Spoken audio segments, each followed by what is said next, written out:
Assalamualaikum warahmatullahi wabarakatuh. Kami dari kelompok Kafe dan Kasir ingin mempresentasikan satu proyek kami. Sebelumnya perkenalkan, nama saya Muhammad Abdul Sapitra, NIM 240900038. Dan saya Muhammad Mayantuko, NIM 240900022. Perkenalkan, nama saya Eka Sapan Penarindra dengan NIM 240900009. Perkenalkan, nama saya Ines Marindra, NIM 240900010. Perkenalkan, nama saya Zarudin Natasya dengan NIM 2409001. Oke, berikutnya kami akan menjelaskan masing-masing bagian dari kami yang akan dijelaskan di masing-masing individu. Oke, baik. Saya Muhammad Aris Sapitra ingin menjelaskan tentang dua subbab, yaitu pertama tentang GUI, yaitu jembatan antara pengguna dan logika. GUI itu berfungsi sebagai tampilan visual tempat pengguna berinteraksi, menginput data atau melihat hasil dalam ekosistem Java. Standar yang sering digunakan adalah Swing atau Java FX. Komponen inputnya itu menggunakan elemen seperti GText file untuk menginput teks atau G-combo box untuk pilihan lain. Oke, di sini kita mungkin bisa langsung aja untuk melihat contoh dari GUI-nya itu sendiri. Di sini saya menggunakan contoh dari misal dari data pegawai di sini. Data pegawai, kita masuk ke bagian desain. Nah, di bagian desain ini tuh merupakan tampilan dari GUI-nya itu sendiri. Nah, di sini ada laporan pegawai, di sini ada titelnya, titel 1, titel 2, titel 3. Itu fungsinya itu buat apa ini nanti bisa kita isi di sini. Ini contoh lainnya sebentar. Di sini ada form transaksi yang nanti kita bisa run juga. Di form transaksi ini itu merupakan bagian di mana kita itu bisa melihat hasil dari transaksi itu sendiri. Jadi misal kita mau nyoba nih masuk ke transaksi sebentar. Di bagian login, where's login? Login Java. Bagian sini. Kita run. Misal di sini kita menggunakan kasir Sia. Passwordnya 196.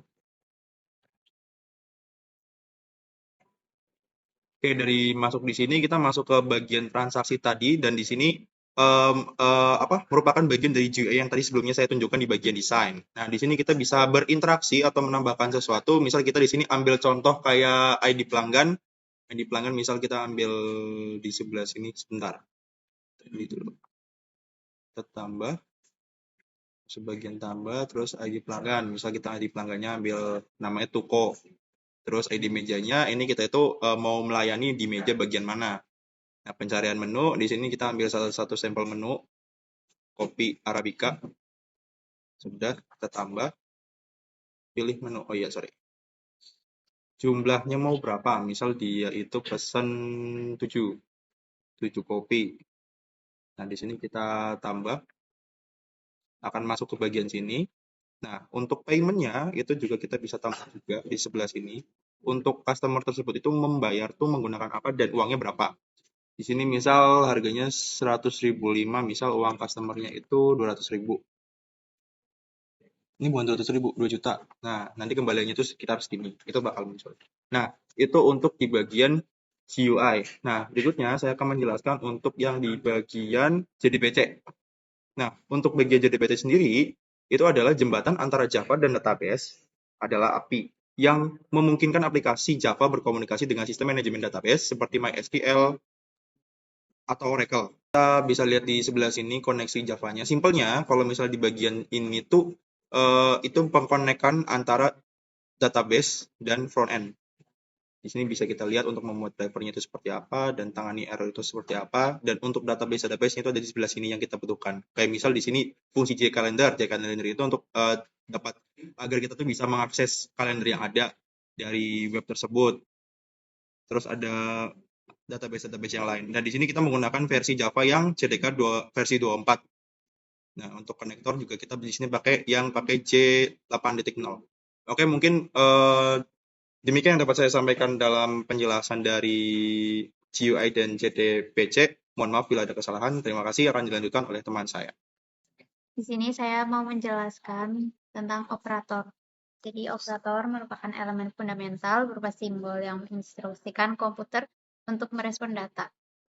Fungsinya mencangkup berbagai manipulasi, mulai dari kalkulasi numerik, melalui operator aritmatika, penentuan kondisi lewat operator rasional, hingga penyusunan logika keputusan menggunakan operator boolean atau logika. Selain itu, terdapat operator penugasan assignment yang berperan dalam mengelola penyimpanan nilai ke dalam variabel.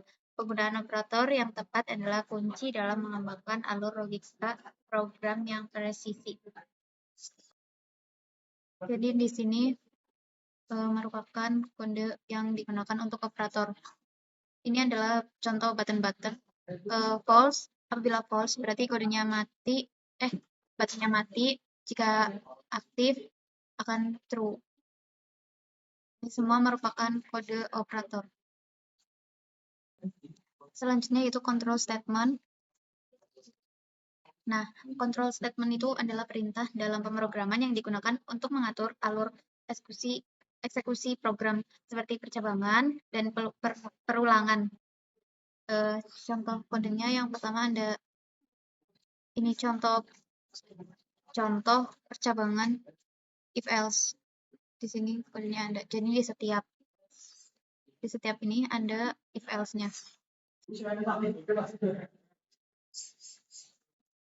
Oke, jadi ini merupakan contoh kode control statement yaitu if else. Jadi dari sini control statement itu membantu pemrogramer menentukan jalannya program. Nah, apakah seperti harus memilih kondisi tertentu atau mengulang proses gitu. Selanjutnya akan dijelaskan oleh teman saya.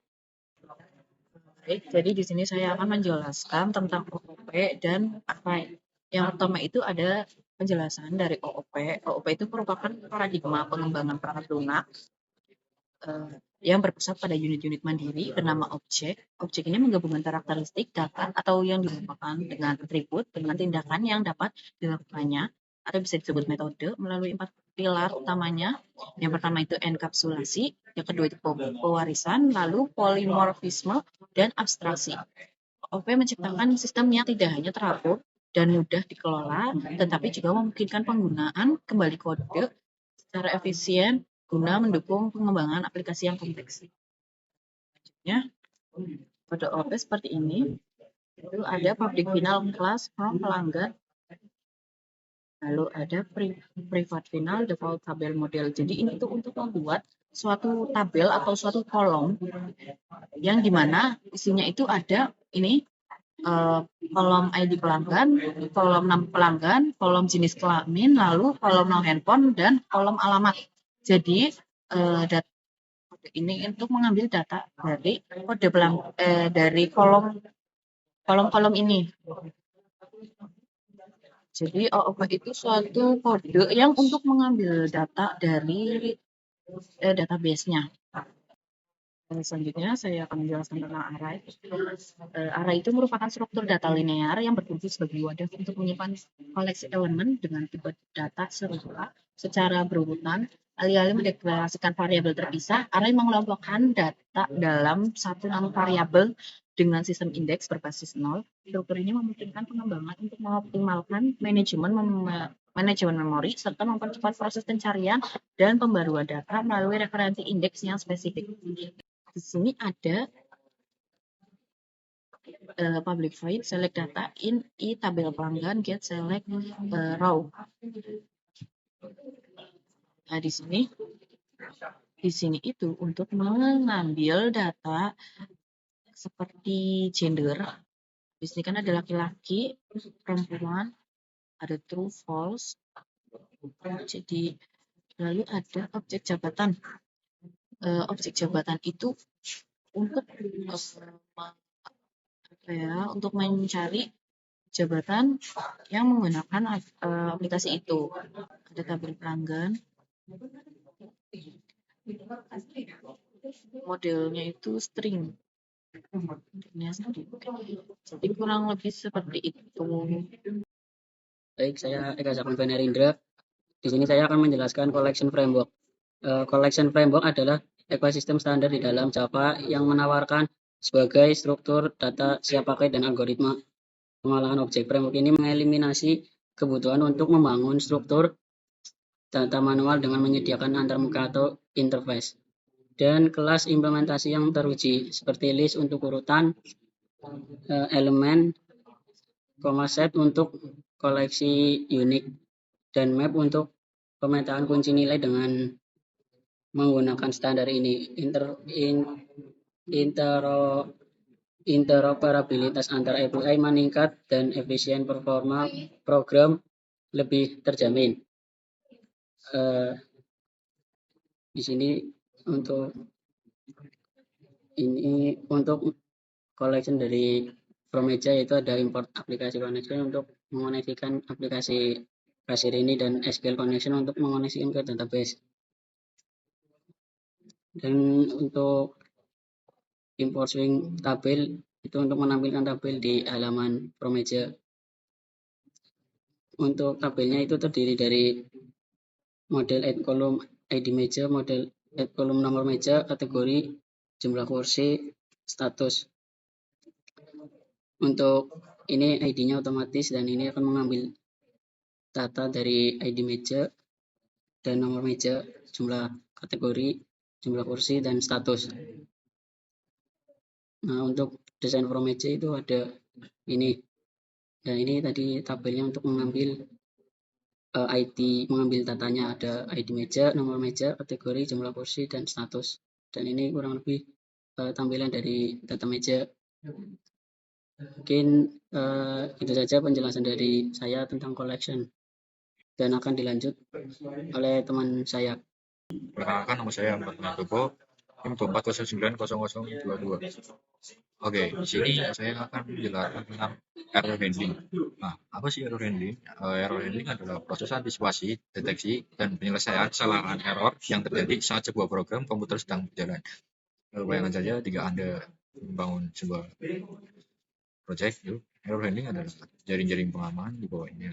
Tanpa jaring-jaring ini, satu kesalahan kecil bisa membuat seluruh struktur runtuh. Oke, nah di sini saya akan mencoba login ya.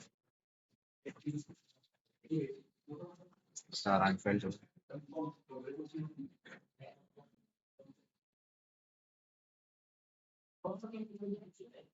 Error. Oke, di sini error ya. Errornya ada all not find forward main kelas kasir cafe di from login ya teman-teman. Nah, kita coba cek from login ya.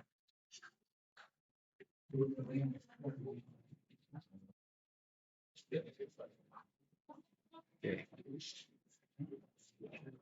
Dari itu ya.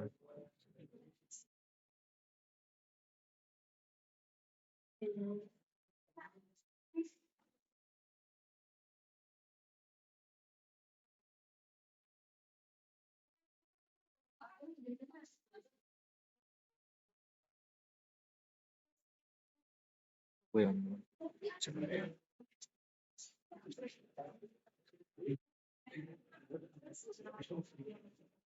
Oke.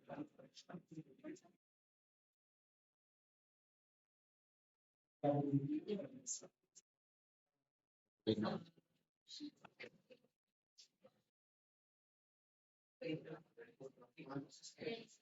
sudah berhasil teman-teman ya. Oke, di sini aja ya. Nah, nanti kode ini itu edge exception sistem printing gagal itu untuk mencari errornya di mana aja. Oke, mungkin cukup segitu aja penjelasan dari saya ya. Oke, kurang lebihnya mohon maaf. Assalamualaikum warahmatullahi wabarakatuh. Baik, di sini saya akan sedikit menjelaskan atau mendemokan aplikasi Cafe.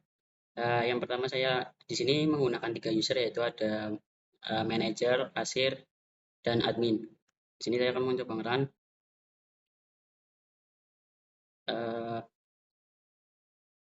Di sini kami akan mencoba untuk login menggunakan kasir. Yang username namanya kasir. Lalu kita login. Untuk bagian dashboard kasir kurang lebih tampilannya seperti ini. Ada ucapan selamat datang, di sini ada role kasirnya yang bernama Sia dan ada ID-nya yaitu PG002. Langsung saja kita melakukan transaksi. Di sini untuk tampilan transaksi ini seperti ini. Lalu klik tambah.